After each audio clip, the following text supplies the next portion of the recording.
Hello students, welcome to PKT educational update channel. Students, ये प्रश्न bank के chapter first जो क्लास 10 का है, वास्तविक संख्याएं रियल नंबर्स, उसका सॉल्यूशन है। पूरे चैप्टर का पूरा सॉल्यूशन है, वस्तुनिष्ठ से लेकर समझ परक और ज्ञान परक के प्रश्नों सहित, और कैसे एग्जाम में लिखना है ये पूरा मैंने बताया है। तो पूरा वीडियो ध्यान से ज़रूर देखना, क्योंकि तुम्हारे कैरियर का सवाल है, क्लास 10 है और प्रश्न बैंक से ही सारी चीज़ें आनी हैं। तो किस टाइप में एग्ज़ाम में करना है, इसलिए वीडियो को स्किप मत करना, पूरा ध्यान से देखना। और मैंने इंग्लिश मीडियम के स्टूडेंट्स को के लिए भी इसमें क्वेश्चंस को ट्रांसलेट किया है। वीडियो बड़ा हो जाता है, इसलिए मैंने ऑब्जेक्टिव को एज इट इज़ रखा है। वो आप लोग वैसे भी देखकर उसमें टिक ही करना है, पर बाद में जो क्वेश्चन है उन सबको मैंने इंग्लिश में कन्वर्ट किया और समझाया भी है। तो आप लोग बहुत अच्छे से इन सब की तैयारी कर लीजिए। अभी चैप्टर फर्स्ट मैंने डाला है, यहाँ पे अपलोड किया है। उसके बाद मैं अभी बाकी सारे चैप्टर्स भी लेकर आ रहा हूँ, तो चैनल से जुड़े रहिए। और चैनल को जिन्होंने अभी तक सब्सक्राइब नहीं किया है वो सब्सक्राइब भी कर लें, क्योंकि प्रॉपर आप लोगों को सारे नोटिफिकेशन एग्ज़ाम से रिलेटेड मिलते रहें। तो इन सब की स्टूडेंट्स बहुत ही अच्छे ढंग से आप तो तैयारी कर लीजिएगा, क्योंकि ये डिक्लेयर हो गया है कि पूरा पेपर प्रश्न बैंक से आना है। तो कैसे एग्ज़ाम में लिखना है, किस टाइप में करके आना है, ये मैंने पूरा यहाँ पे समझाया है। बड़ा ज़रूर है, परंतु काम का है, आप लोगों के लिए बहुत ही ज़्यादा इंपॉर्टेंट है। तो पूरा वीडियो स्किप किए बिना बहुत अच्छे से समझिए और अपनी कॉपी में इसके नोट्स भी बना लीजिए। तो जो ऑब्जेक्टिव हैं इनके मैंने सारे आंसर यहाँ पे दे दिए हैं। और थोड़ा सा जब वीडियो बनाया उसके बाद फिर अपलोड हो गई थी, एमपी बोर्ड की तरफ से कुछ नए क्वेश्चन जोड़े गए थे, तो आगे पीछे यहाँ पर क्रम हो गया है, उसको आप देख लीजिए। तो स्टूडेंट, ये चैप्टर फर्स्ट रियल नंबर्स जो वास्तविक संख्याएं, उनका पूरा सॉल्यूशन यहाँ पर है। आप लोग स्क्रीनशॉट भी ले सकते हैं, परंतु स्क्रीनशॉट लेने के बाद आप लोग प्रॉपर एग्जाम में कर नहीं पाएंगे, तो क्वेश्चन को समझना भी बहुत ज़रूरी है। तो यहाँ पर आप लोग थोड़ा सा वीडियो बड़ा है, परंतु उसको पूरा देखिए, क्योंकि पेपर इसी में से आना है। तो अच्छे से आप लोग उसको समझिए, ताकि एग्ज़ाम में आप भूले नहीं और बहुत अच्छे से आप लोग उसको अटेंड कर पाएँ। मैं ऑब्जेक्टिव के भी सॉल्यूशन बना देता, परंतु बहुत ज़्यादा 40 के करीब ऑब्जेक्टिव हैं, तो इनका यहाँ करने में वीडियो और बड़ा हो जाता है। तो इनको तो आप देख लीजिए, यदि बाद में आपको लगेगा तो मैं और वीडियो लेकर आ जाऊँगा। तो पूरा वीडियो अच्छे से देखिए, समझिए और इसको परफेक्ट कर लीजिए, क्योंकि पूरा चैप्टर जो है मैंने इसमें ले लिया है।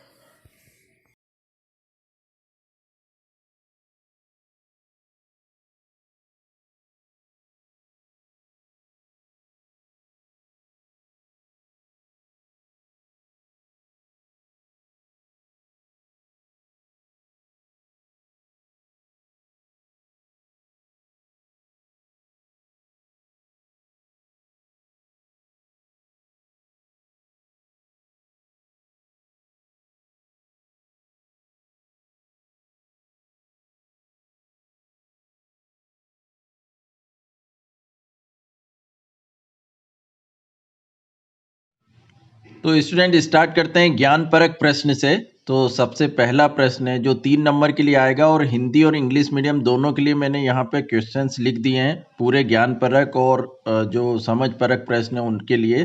तो आप पूरा प्रॉपर इसको समझ लीजिए, क्योंकि पेपर प्रश्न बैंक से ही आना है।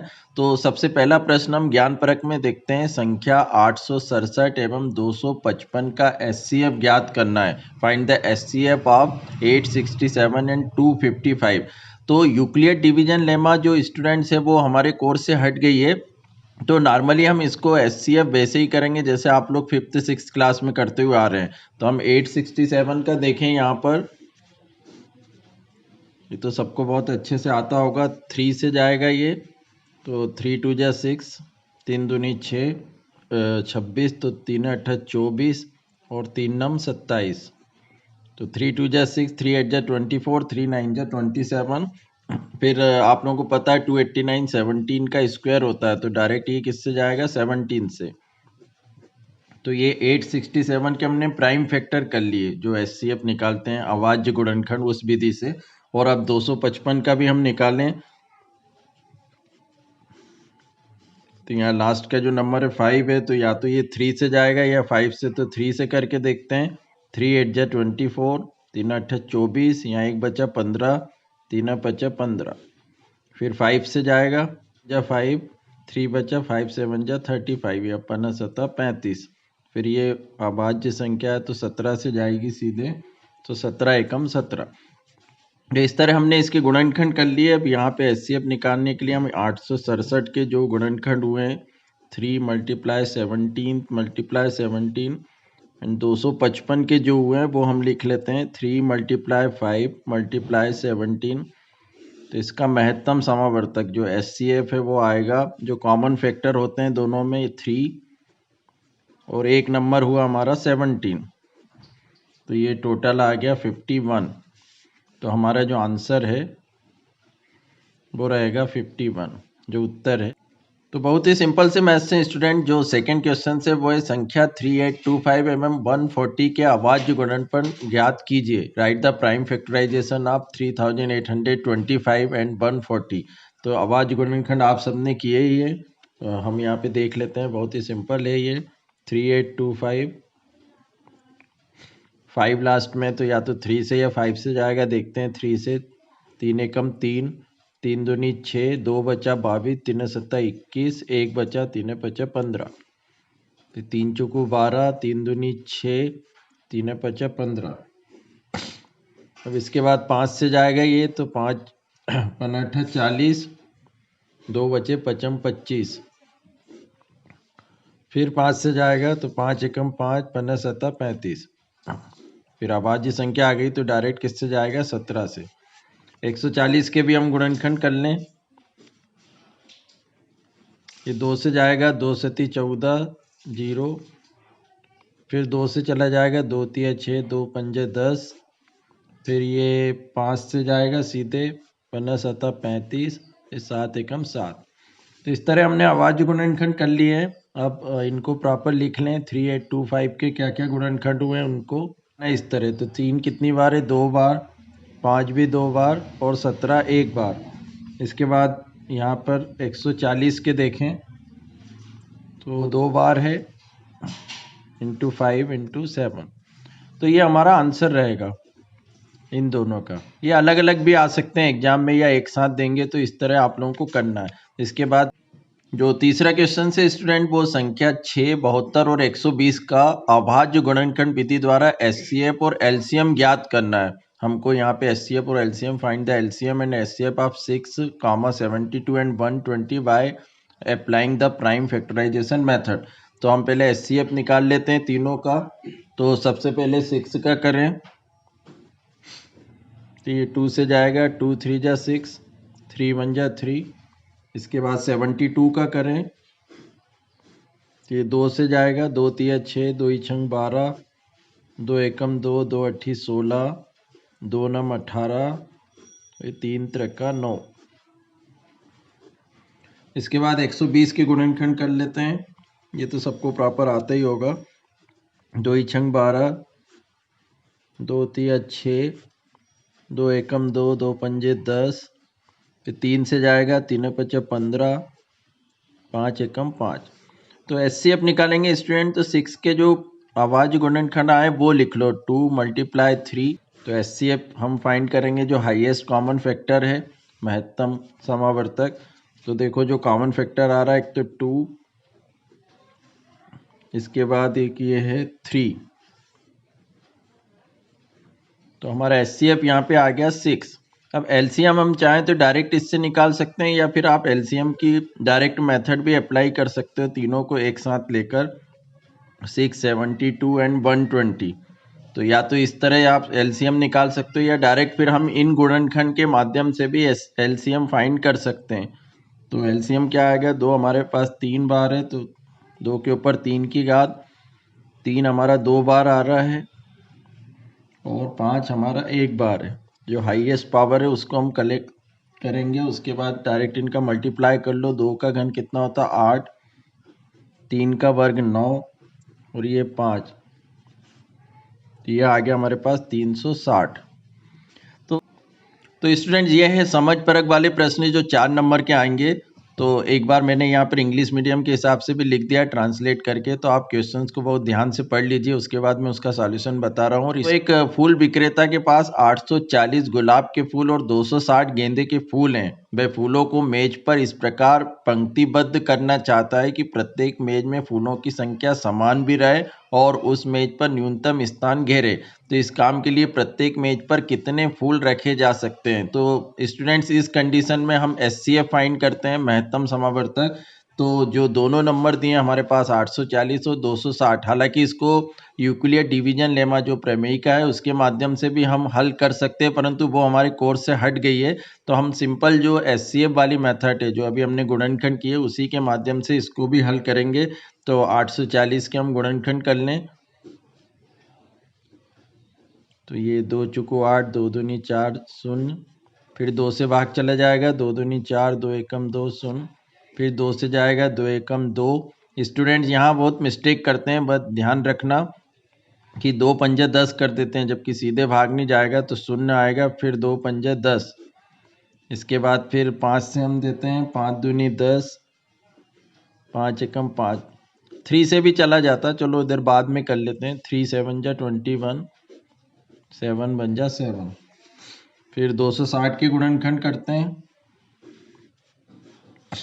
2 एकम 2, 2 तिया 6, 0, 2 छंग 12, 2 पंजे 10, 5 से चला जाएगा, 5 एकम 5, 5 तिरी 15, फिर 13 से जाएगा, 13 एकम 13। तो इसके क्या क्या गुणनखंड आए वो लिख लेते हैं। 840 के 2 गुणा 2 गुणा 2, 3 गुणा 5 गुणा 7। तो 260 के क्या आए हैं, 2 गुणा 2 गुणा 5 गुणा 13। तो यहाँ हाईएस्ट कॉमन फैक्टर हम देखें कि क्या आ रहे हैं, तो देखो 2 कॉमन आ रहा है, इसके बाद एक और 2 कॉमन आ रहा है, फिर ये 5 कॉमन आ रहा है, तो ये 5 दूनी 10 दूनी 20। तो हमारा जो आंसर है वो 20 है। यहाँ पर हम लिखेंगे कि प्रत्येक मेज पर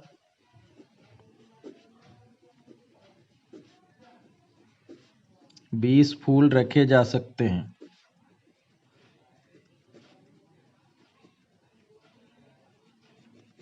ये प्रॉपर आपको ऐसे एग्जाम में लिख कर आना है। तो ये इसका आंसर रहा, एक बार आप लोग स्क्रीनशॉट ले लीजिए अच्छे से। तो जो अगला प्रश्न है क्वेश्चन नंबर 2, किसी विद्यालय में एनसीसी की परेड में 308 सदस्यों वाली कैडेट्स की टुकड़ी को 16 सदस्यों वाले एक आर्मी बैंड के पीछे मार्च करना, उनके पीछे चलना है। तो दोनों समूह को समान संख्या वाले स्तंभों में मार्च करना है, तो उन स्तंभों की अधिकतम संख्या क्या है जिससे वे मार्च कर सकते हैं। मैंने यहाँ इंग्लिश में भी इसको ट्रांसलेट कर दिया है, तो स्टूडेंट स्क्रीनशॉट ले लें, तो इंग्लिश मीडियम वाले स्टूडेंट्स भी इसको देख के कर लेंगे। और वैसे मैथ्स में कोई प्रॉब्लम भी नहीं है, हिंदी इंग्लिश से एक ही रहता है। तो यहाँ स्टूडेंट जहाँ अधिकतम संख्या वाली बात है कि हम कितने स्तंभ यहाँ पे बना सकते हैं, तो वही एचसीएफ ही निकालेंगे जैसे पुराने मैथ्स में हमने किया था। तो हमारी प्राइम फैक्टराइजेशन मेथड द्वारा जो अभाज्य गुणनखंड है उनके माध्यम से, तो हम 308 के, यहाँ देखो 308 और 16 सदस्य वाला ये एनसीसी परेड है, तो इसमें हम 308 का गुणनखंड करेंगे।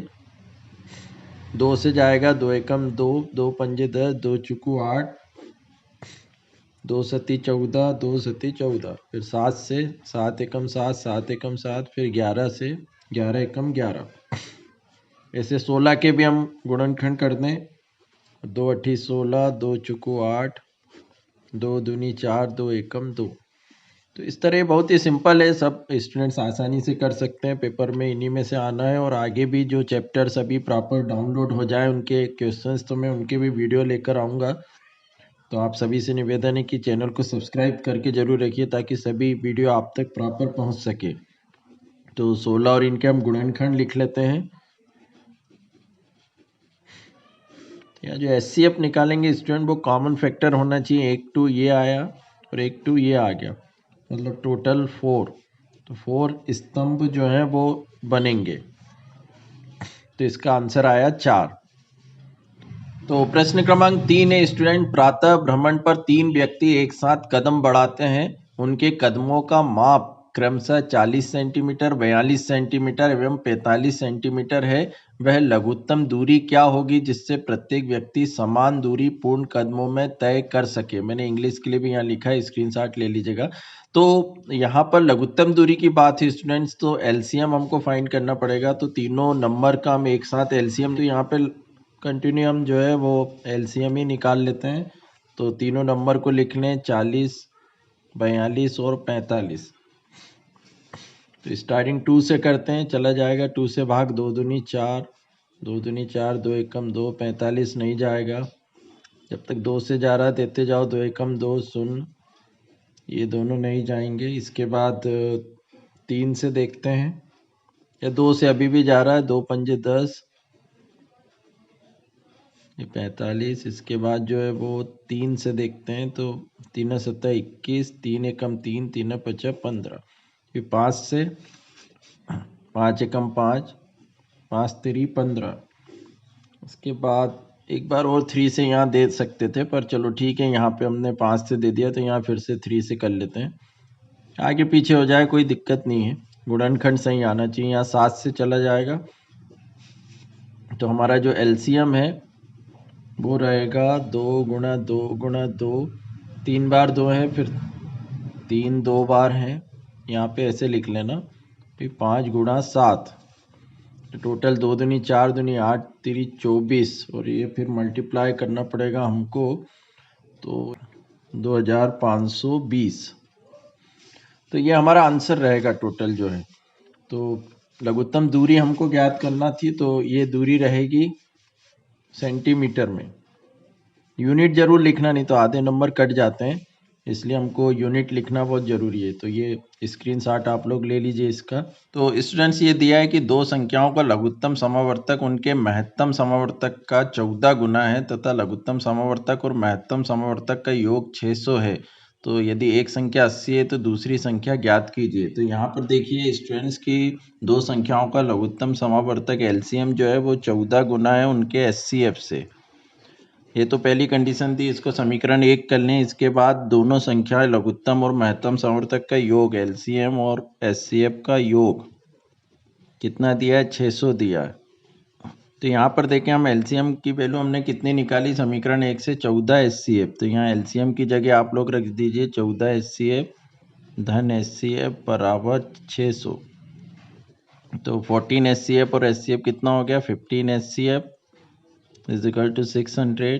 तो यहाँ से एचसीएफ का मान आ जाएगा हमारे पास 600/15। तो ये कैंसिल कर दें, 5 3 15, 5 एकम 5, 5 दूनी 10, 0 3 चुको 12। तो हमारा एचसीएफ यहाँ पर आ गया 40। इसके बाद ये एचसीएफ का मान हम समीकरण 1 में रख दें। समीकरण 1 में एचसीएफ का मान रखने पर, तो इससे हमारा एलसीएम का मान निकल जाएगा। तो एलसीएम है हमारा 14 एचसीएफ, 14 गुणा एचसीएफ, तो 14 और ये 40, कितना आ गया 560। तो एचसीएफ आया 40 और एलसीएम आ गया हमारे पास 560। अब एक संख्या उनने दी 80, तो दूसरी संख्या ज्ञात करना है। तो हमको सूत्र पता है, हमारी पुस्तक में भी दिया हुआ है कि पहली संख्या गुणा दूसरी संख्या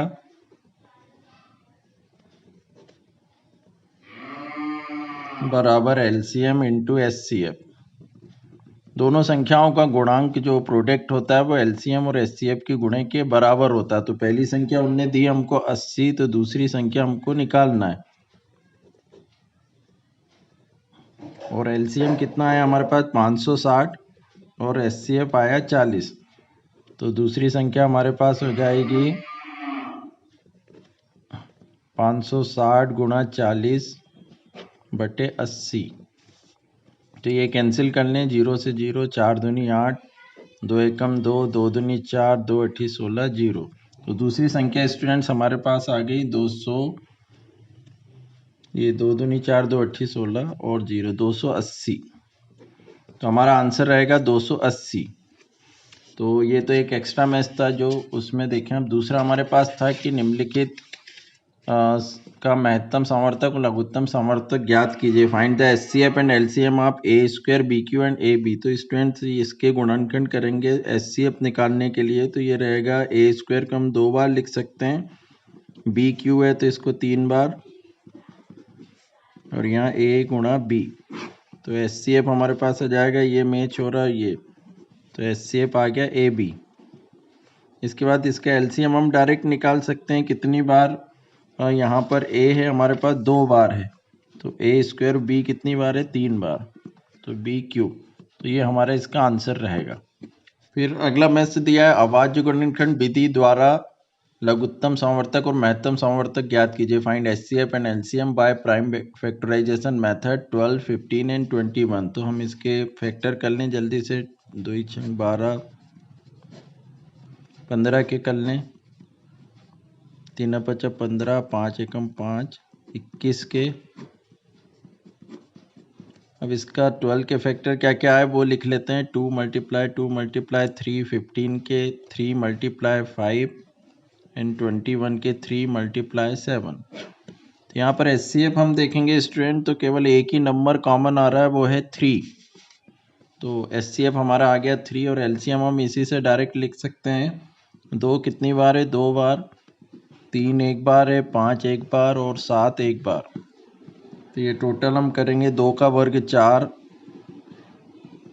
तो इनका जो गुणा आ रहा है 4 3 12 5 60 और 6 7 42, 420। इसके बाद स्टूडेंट्स वीडियो बड़ा हो जाएगा, इसलिए मैंने करके रख लिया। आपको समझा देता हूँ। ये बुक में भी इस टाइप के क्वेश्चन है, तो कोई समझने में प्रॉब्लम नहीं रहेगी। जो एक्स्ट्रा थे वो मैंने समझाते हुए बता दिया है। तो बिना लंबी विभाजन प्रक्रिया किए बताइए कि परिमेय संख्या 987/10,500 का दशमलव प्रसार शांत होगा या अशांत आवर्ती होगा। तो हम यहाँ पर देखें कि शांत दशमलव प्रसार शांत कब होता है? जब 2 के ऊपर n और 5 के ऊपर m की घात यदि हर में हो, डिनोमिनेटर में हो, तो हम उसको दशमलव प्रसार शांत बोलते हैं। तो यहाँ 987/10,500 को हमने काटा, तो ये कितना आया? 47/500। 500 के हमने गुणनखंड किए, तो 2 के ऊपर 2 2 बार आ रहा है और 5 3 बार। तो ये इस टाइप में आ गया, 2 के ऊपर n और 5 के ऊपर m घात की तरह। तो हम यहाँ लिख लेंगे दशमलव प्रसार शांत होगा।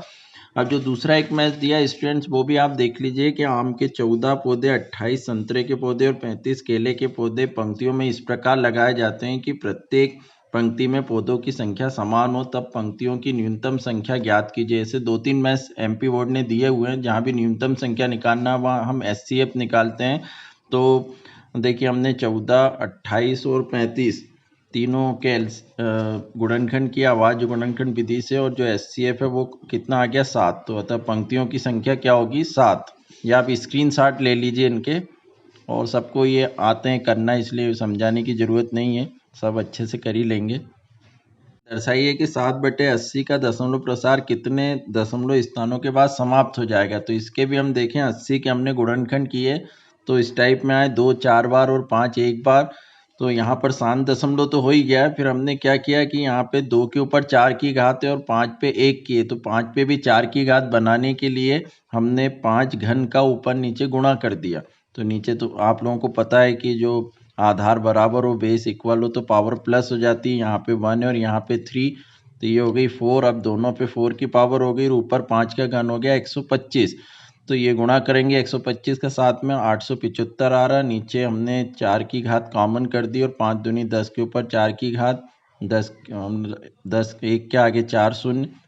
ये शून्य को ऊपर दशमलव में कन्वर्ट करेंगे तो इस तरह आंसर आएगा 0.0875। अतः दशमलव प्रसार 4 स्थानों के बाद समाप्त होगा। कीजिए कि 1/√2 एक अपरिमेय संख्या है, तो हमने इसको अपोजिट मान लिया। हमने मान लिया कि ये परिमेय संख्या, इस टाइप के मैथ आपने किए भी हैं, बुक में है। फिर √2 का ऊपर नीचे हमने गुणा कर दिया, तो √2/2 यहाँ से हमने तिर्यक गुणा किया, तो √2 = 2p/q। अब यहाँ पर हम स्टूडेंट देखते हैं कि √2 एक अपरिमेय संख्या हम पहले सिद्ध भी कर चुके हैं, लेकिन यहाँ पे जो 2p/q आ रहा है ये परिमेय संख्या आ गया। तो ये संभव है ही नहीं, क्योंकि यदि समीकरण जो होता है उसके दोनों पक्ष LHS और RHS हमेशा बराबर होते हैं, तो एक अपरिमेय संख्या और एक परिमेय संख्या, तो ये तो संभव नहीं है। अतः हमने जो माना वो गलत है कि 1/√2 परिमेय संख्या है। तो 1/√2 क्या है? अपरिमेय संख्या है। 1/√2 इज ए इरेशनल नंबर। फिर एक दूसरा मैथ्स और आप लोगों को दिया है, ये भी बुक का है। प्रश्नावलिका की जांच कीजिए, किसी प्राकृत संख्या n के लिए 6n अंक 0 पर समाप्त होगी। तो 0 पर स्टूडेंट तभी समाप्त होगी जब 2 × 5 हो, क्योंकि 10 यदि गुणनखंड आता है, 2 और 5 आते तो ही लास्ट में आंसर जो है किसी की पावर लगाओगे तो 0 होगा। तो यहाँ पर हमने 6 के गुणनखंड किए तो वो 2 और 3 आ रहे हैं, 5 है नहीं आता। ये संभव है ही नहीं कि कोई प्राकृत संख्या जो 0 पर समाप्त हो, क्योंकि उसके लिए 2 × 5 के ऊपर n की घात होना। और 6 के अभाज्य गुणनखंड 2 और 3 है, अतः इस वजह से 6 टू पावर n शून्य पर समाप्त नहीं होगी। और इंग्लिश मीडियम के स्टूडेंट्स भी देख लें, क्योंकि ये तो बुक का क्वेश्चन है, तो बुक में इसका सॉल्यूशन आप लोगों को मिल जाएगा। इस टाइप का एक एग्जाम्पल भी दिया है, तो ये आप लोग उस टाइप में कन्वर्ट कर लीजिए। तो हमारा समझ परख का जो आखिरी प्रश्न है, दर्शाइए कि किसी धनात्मक पूर्णांक का वर्ग 5q+2 अथवा 5q+3 के रूप का नहीं हो सकता जहां q एक पूर्णांक है। Show that the square of a positive integer can not be of the form 5q+2 और 5q+3 where q is an integer. तो हमको ये बताना है कि धनात्मक पूर्णांक, हालांकि स्टूडेंट्स ये यूक्लिड डिवीजन लेमा का मैथ्स है और ये कोर्स से अभी डिलीट कर दिया गया, पर फिर भी एमपी बोर्ड ने प्रश्न बैंक में इसको दिया है। हालांकि एग्जाम में नहीं आना है, पर इन कंडीशन की यदि ये आ जाए तो किस तरह करना है, क्योंकि प्रश्न बैंक का क्वेश्चन है, इसलिए हम इसको यहाँ पर कर लेते हैं, क्योंकि कोई भरोसा नहीं है एमपी बोर्ड का। मान लो इसको दे भी देता है, बाद में फिर वही बोनस नंबर दे, पर यदि आता है तो हम प्रश्न बैंक की तैयारी तो कर लें कम से कम। तो हम एक धनात्मक पूर्णांक संख्या मान लेते हैं, माना धनात्मक पूर्णांक संख्या a है। कुछ भी मान सकते हैं आप, x भी मान सकते हैं, हमने a मान लिया। तब हमको मालूम है जो यूक्लिड डिवीजन लेमा है उसका हमारे पास सूत्र होता है भाज्य बराबर भाजक मल्टीप्लाई भागफल प्लस शेषफल। Dividend is equal to divisor multiply quotient plus remainder. ये इंग्लिश मीडियम वाले स्टूडेंट्स लिख लें। और यहाँ पर चूंकि 5q+2 और 5q+3 है, तो क्लियर है कि जो शेषफल है वो हमारे पास क्या होगा, यूक्लिड डिवीजन लेमा के हिसाब से जो r है, जो शेषफल है, उसका मान 5 से कम होना है, 0 से लेके 4 तक। मतलब हम यहाँ पे r क्या क्या ले सकते हैं, 0, 1, 2, 3 एंड 4। केवल ये 5 नंबर हम ले सकते हैं, 5 से छोटा लेना है क्योंकि 5q दिया हुआ है ऑलरेडी। तो जो भाज्य बराबर भाजक की हम यहाँ पे लिखेंगे तो हमारा फार्मूला हो जाएगा a इज इक्वल टू भाजक उनने देखे रखा है 5, जो q हम सपोज ऊपर दिया हुआ है, प्लस शेषफल हम क्या लेंगे, ये फार्मूला r है रिमाइंडर का। अब इसके बाद हम अलग अलग यहाँ पे रखते जाते हैं, तो r बराबर क्या रख लें, पहले शून्य रखते हैं, तो a बराबर आ जाएगा ये 5q+0, तो कितना हो जाएगा 5q, ये पहली कंडीशन में। फिर सेकेंड कंडीशन में हम यहाँ पे देखेंगे कि a is equal to r is equal to क्या रख लेते हैं 1, तो ये आ गया 5q+1। जो थर्ड कंडीशन है उसमें हम a is equal to 5q+r रख लेते हैं 2। फोर्थ कंडीशन में a is equal to 5q+r हम रखेंगे 3। एंड फिफ्थ कंडीशन में a is equal to 5q+4। तो 4 तक के नंबर ले सकते हैं, क्योंकि ये जो यूक्लिड डिवीजन लेमा का फार्मूला है कि 0 less than r equal to r less than 5, 5 से छोटे होना चाहिए, और 0 को इक्वल में भी आप ले सकते हो। तो r टोटल कितने रहेंगे, 0, 1, 2, 3, 4। तो ये तो हमने यूक्लिड डिवीजन लेमा से कर लिया। अब उनने यहाँ ऊपर हमको प्रश्न में बोला है कि इनका वर्ग हमको चेक करना है कि इस फॉर्म में तो नहीं आ रहा है 5q+2 अथवा 5q+3। तो हम एक एक का वर्ग करके यहाँ पर देखते हैं। तो सबसे पहले हम वर्ग करते हैं स्टार्टिंग का, जो फर्स्ट कंडीशन है मैं इस तरह लिख दे रहा हूँ a²। तो फर्स्ट कंडीशन में हमारे पास आया था 5q का वर्ग करेंगे स्टूडेंट, तो ये आ जाएगा 25q², जिसको हम लिख सकते हैं 5 × 5q²। ये 55 25 और q² वैसे रहेगा। और यहाँ पर हम 5q² को m सपोज कर लें, तो हमको उस फॉर्म में ले जाना पड़ेगा एक्चुअली, इसलिए तो यहाँ हम इसको 5m लिख सकते हैं। 5q² को हमने m कर लिया। तो सेकेंड कंडीशन में जब वर्ग करेंगे, a वर्ग मतलब 5q+1 का होल स्क्वायर। तो यहाँ पर स्टूडेंट आइडेंटिटी लगेगी, सबको मालूम होगा, सबसे मोस्ट इम्पॉर्टेंट सर्वसमीका है a+b का होल स्क्वायर, जो बार बार आती है हर जगह, ये याद कर लेना, a² + 2ab + b²। तो यहाँ पर a क्या हमारे पास 5q और b क्या है 1, तो इसका होल स्क्वायर करेंगे तो क्या हो जाएगा, ये 5q² + 1 का + 2ab ए 5q और b कितना हो गया 1 प्लस बी स्क्वायर मतलब 1 स्क्वायर। तो यहाँ पर आया ये 25q स्क्वायर, 5 दूनी 10q प्लस 1।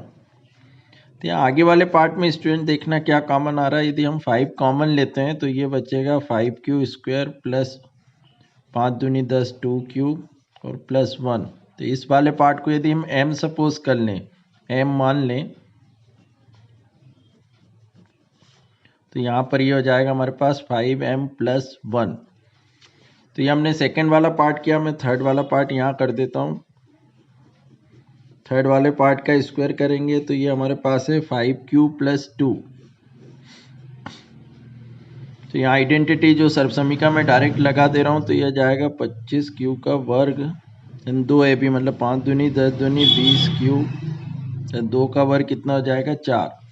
यहाँ से हम 5 कॉमन लें तो 5q स्क्वायर प्लस 5 चौके 20 4q प्लस 4।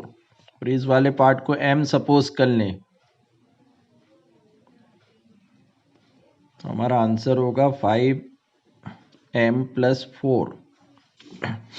ये हमारी कंडीशन थी थर्ड। अब फोर्थ कंडीशन को हम यहाँ पे देख लेते हैं।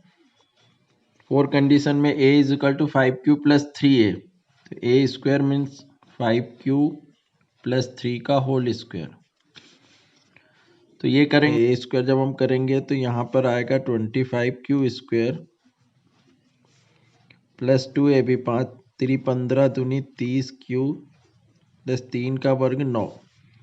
तो यहाँ student 25q square plus 30q plus 9 को हम 5 प्लस 4 भी लिख सकते हैं 9 को, ताकि इस सब में से यदि हम 5 कॉमन लेंगे तो ये होगा 5q स्क्वायर प्लस 5 छक्का 30 प्लस 1 प्लस 4।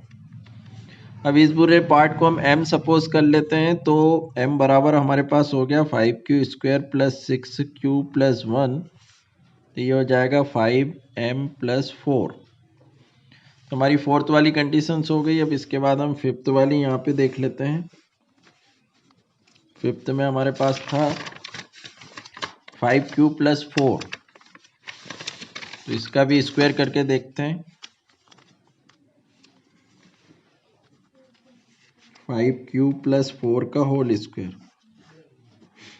ये डायरेक्ट मैं स्क्वायर कर दे रहा हूँ। कितना हो जाए, करना है कि 5 हमारा कॉमन आ जाए, तो 25q square plus 40q plus 16 को लिख सकते हैं 15 प्लस 1, ताकि हमारे पास यहाँ पे 5 कॉमन आ रहा है। तो ये 5 कॉमन आया तो क्या होगा 5q स्क्वायर प्लस 5 8 जा 40 प्लस 5 3 जा 15 प्लस 1। तो इस पूरे को m सपोज कर लेंगे तो ये आ जाएगा 5m प्लस 1। तो स्टूडेंट्स हम यहाँ पे देखें कि चारों पार्ट में हमारे पास यहाँ पे 5m प्लस 1 आ रहा है, यहाँ पे 5m प्लस 4 आ रहा है, 5m प्लस 4 यहाँ पे इधर भी हम देखेंगे तो 5m प्लस 4 आ रहा है और यहाँ पे 5m प्लस 1 आ रहा है। तो हमसे ये पूछा था क्वेश्चंस में कि दर्शाइए कि किसी धनात्मक पूर्णांक का वर्ग 5q धन 2 अथवा 5q धन 3 के रूप में नहीं हो सकता। तो यहाँ पर हमने देखा कि उस रूप में हमारा आंसर आया ही नहीं। जो पूरा पार्ट हमने देखे तो एक तो 5m आ रहा है, दूसरा 5m प्लस 1 आ रहा है, फिर 5m प्लस 4, और जो लास्ट में भी हमने देखा तो 5m प्लस 4 और 5m प्लस 1 हो रहा है। तो यहाँ पर हम देख सकते हैं कि 5m प्लस 2 और 5q plus 2 and 5q plus 3 का जो रूप है वो नहीं हो सकता। हालांकि ये पार्ट हट गया है, पर फिर भी यदि एग्जाम में आता है तो आपको इस तरह करना है। एक बार आप इसका स्क्रीनशॉट ले लीजिए।